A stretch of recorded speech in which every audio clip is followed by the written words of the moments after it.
Salam harmoni.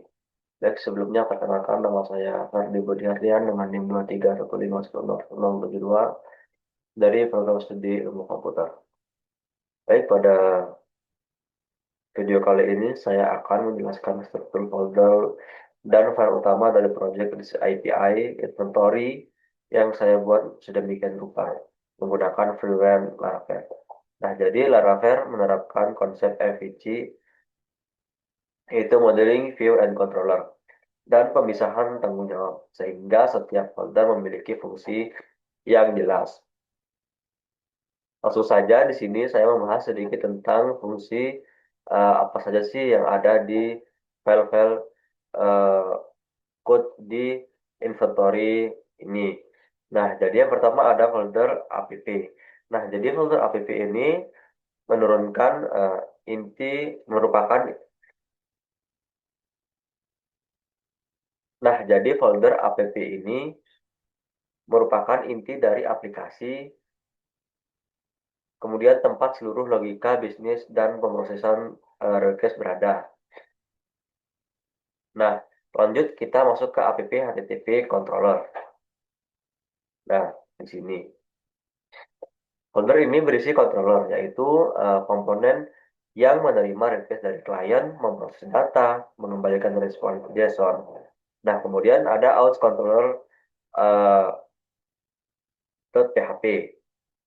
Di sini controller ini menangani authentikasi API.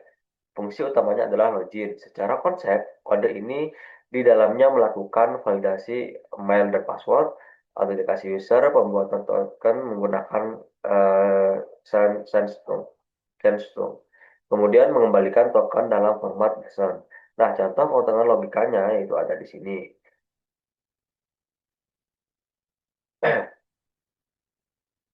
Yang artinya jika login gagal, API mengembalikan HTTP 401. Kemudian respon tetap dalam bentuk JSON. Kemudian token dibuat dengan yang ada seperti di layar. Nah, jadi token inilah yang digunakan untuk mengakses endpoint yang dilindungi. Kemudian ada item controller .php. Nah, jadi controller ini bertanggung jawab atas code data barang. Kemudian ada app http request.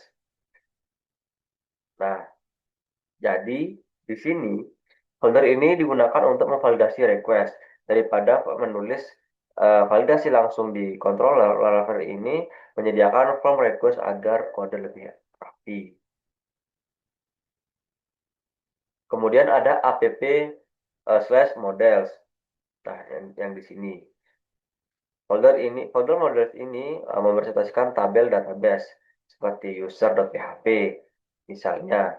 Nah, model ini terhubung dengan tabel users.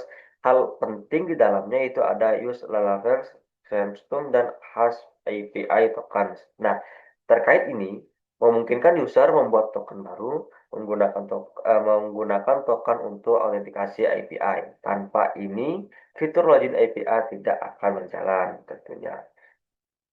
Kemudian ada app/policies di bagian sini. Nah, folder ini digunakan untuk otorisasi. Walaupun belum sepenuhnya digunakan, folder ini disiapkan untuk pembatasan hak akses, seperti contohnya hanya admin saja yang boleh mendelete data. Kemudian ada app/provider. Di sini dia. Nah, folder ini berisi service provider. Provider berfungsi untuk mendaftarkan service,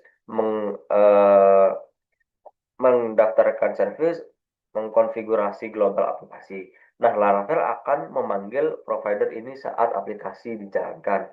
Kemudian ada view. Nah, jadi folder ini berisi file blade untuk tampilan. Namun karena proyek ini fokus pada REST API, folder ini tidak menjadi fokus utama lagi karena API hanya mengembalikan JSON, bukan HTML. Nah, kemudian ada folder bootstrap di bagian sini. Nah, jadi folder bootstrap ini berfungsi untuk menjalankan Laravel pertama kali. Nah, semisal di sini ada app.php, yang mana ini adalah file paling krusial saat aplikasi dijalankan. Fungsinya menginisialisasi Laravel, mendaftarkan getWare, menentukan alur request dan response. Nah, pada Laravel versi terbaru, Redgate API dan web tidak lagi tertukar di kernel, melainkan di file ini saja. Kemudian ada change.php. Nah, folder ini digunakan untuk mengkonfigurasi dan juga service provider. Tujuannya adalah meningkatkan performa aplikasi. Kemudian ada bootstrap providers.php. Nah, pada file daftar service provider yang aktif, Laravel membaca file ini untuk mengetahui yang itu yang pertama adalah serve apa saja yang harus dijalankan, kemudian eh, apa saja yang akan digunakan. Kemudian ada bootstrap text.php. Nah, jadi di sini file ini digunakan untuk mendaftarkan teks eksternal, contohnya Laravel Sandstone. File ini dikelola otomatis oleh Composer. Kemudian ada file config. Nah, folder config ini berisi pengaturan inti aplikasi. Config, semisal config app.php. Nah, di sini itu mengatur nama aplikasi, time zone, lokal, dan provider. Kemudian ada config outs.php. Nah, di sini file ini sangat penting untuk autentikasi di dalamnya, yaitu mengatur ground API, provider user digunakan oleh Sandstorm saat login. Kemudian config database .php. Nah, jadi di sini mengatur koneksi database, driver, semisal MySQL atau Laragon, kebetulan di sini saya menggunakan Laragon, dan credential database. Kemudian ada .php. Nah, jadi di sini mengatur sistem cheats, kemudian driver cheats, dan lokasi penyimpanan. Kemudian ada config file system.php. Nah, di sini mengatur penyimpanan file, disk lokal dan publik digunakan jika aplikasi menyimpan file. Kemudian ada alur kerja REST API. Nah, jadi di sini saya akan menjelaskan secara singkat apa saja sih alur kerja REST API pada project saya ini. Nah, yang pertama request masuk ke routes/api.php. Kemudian route akan mengarah ke controller. Kemudian controller memanggil model. Kemudian validasi dilakukan oleh request. Kemudian respons dikembalikan dalam JSON. Untuk lebih lengkapnya di sini saya akan sedikit mempraktekannya. Di sini saya sudah menggunakan post dan juga URL-nya seperti yang ada di tampilan layar. Kemudian di sini saya menggunakan contoh sebagai akun pengguna biasa. Di sini ada email dan juga password. Nah, ketika saya send, maka di sini akan terlihat true, yaitu login berhasil. User, kemudian ada nama, yaitu seperti Ferdi, dan email dari si pengguna ini. Semisal kita ganti ke get. Nah,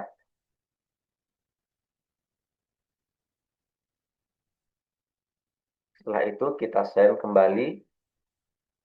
Maka di sini akan terlihat apa saja sih yang ada di barang yang seharusnya bisa dilihat oleh user pada umumnya.